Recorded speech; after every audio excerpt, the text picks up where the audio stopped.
Unistused on inimese elu loomulik osa. Need on väikesed või suured visioonid, mis annavad meie elule suuna ja tähenduse.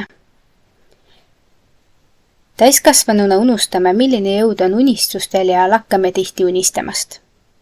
Seega, enne kui hakkame mõtlema unistuste teostamisele, peame endalt küsima, kas mul üldse on mõni unistus, mida täita.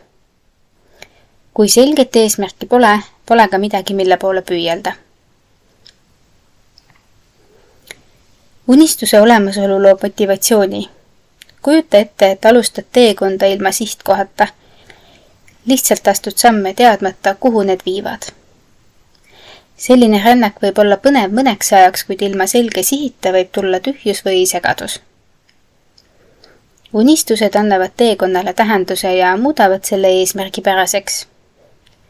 Kui sul on siht silme ees, ei tundu takistused enam nii suured, sest tead, kuhu oled teel. Sageli pelgame unistada suurelt, sest kardame ebaõnnestumist. Mõtle korraks, kas pole naljakas, et me ei luba endal isegi kujutleda paremat tulevikku, sest kardame, et see ei pruugi realiseeruda. Siinkohal võiks meelde tuletada, et unistamine on tasuta. Pole mingit hinda, mida maksame selle eest, et kujutleme oma elu sellisena, nagu sooviksime. Just see kujutluspilt on esimene samm selle suunas, et hakata midagi konkreetset ette võtma. Kui sul on unistus, muutub ka sinu tegutsemine sihipärasemaks. Näiteks, kui sa soovid kirjutada raamatut, siis hakkad ehk märkama lugemismustreid, uusi ideid või kogemusi, mis sind kirjutamisel aitavad. Kui unistada oma ettevõttest, võib sind äkitselt tabada inspiratsioon kohtades, kus vähem midagi erilist ei märganudki. Teisisõdu, unistus on kui filter, mille kaudu näed maailma uuel viisil. Kuid unistused pole iseenesest veel piisavad.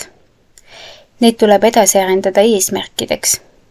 Kui unistus on midagi suurt ja ebamäärast, siis eesmärk on konkreetne ja mõõdetav samm unistuse poole. Näiteks, unistus võib olla, ma tahan olla õnnelik.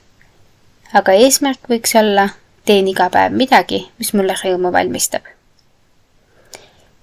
Seega, enne kui saad hakata tegelema unistuste elluviimisega, küsi endalt, mis on minu unistus?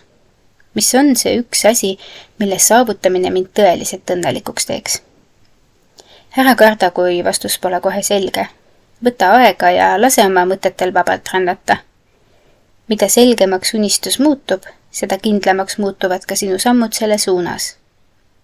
Unistus on teekonna algus ja iga tee algab esimesest sammust. Aitäh ja peatse kuulmiseni!